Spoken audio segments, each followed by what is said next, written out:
Alright, so I'm just going to go through a general warm-up for you that will be helpful, get you moving, get you a little bit more mobile, and just help you before you get started in your workout. So what I would recommend beginning with is about 5 minutes of some sort of cardio. Jump roping, running around your house, chasing your kids, wrestling with your kids, riding your bike, going for a jog around the block, whatever you want to do just to get your heart rate up, get the blood flowing a little bit, and then we'll move into these mobility exercises that will get you warm as well. So the first one we're going to do is a Samson stretch, and you're going to do 5 each side of this one, okay? So fingers are going to be interlocked, palms to the ceiling, and then I'm going to step out and just sort of sink down into a long lunge. I'm not trying to touch my knee on the ground, I'm just trying to get a good stretch in this front hip in here, and the back heel is going to come off the ground, and I'm also squeezing this back butt cheek. It will help open this hip up a little bit more.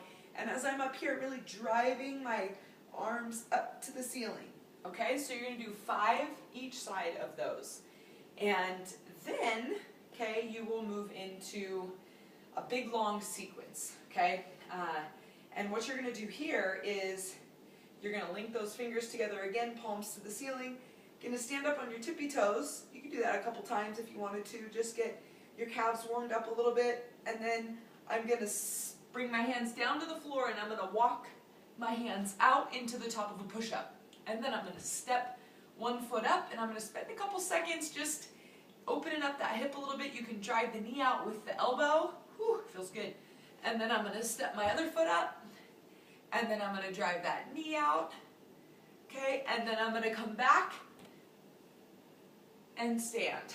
And then I'm going to go up on my toes, walk out. If you want, you can add a push-up at the end of that. So after I step both feet up, I can do a push-up. You're again going to do 5 of those. The next movement we're going to do is called a scorpion. Okay, so this one you're going to be face down on the floor here.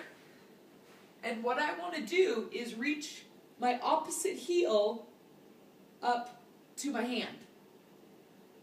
So I'm opening up my hip, I'm keeping my hands on the ground here and really reaching with my heel. You don't want to reach with your toe because you sort of miss out a bit on the stretch. And so that, you're going to do 5 each side, and then we'll go into what we call the iron cross. Arms are flat on the ground, leg is up, leg straight, and you're going to reach across your body, nice and controlled, come back up, other side, reach across your body, try and keep your hands on the ground. You're going to do 5 of those. Make sure on this one that your leg stays straight and that you don't bend your knee. Okay, and then the very last one is one of my favorites. I call it a half doodlebug to a hamstring stretch. So what I'm going to do is I'm going to roll back, try and touch my feet to the floor. I'm going to roll up under control and reach into a hamstring stretch. Come back, touch the floor, roll forward, and reach. If you cannot get your feet all the way back, that's okay. Might need to work on some spinal flexibility.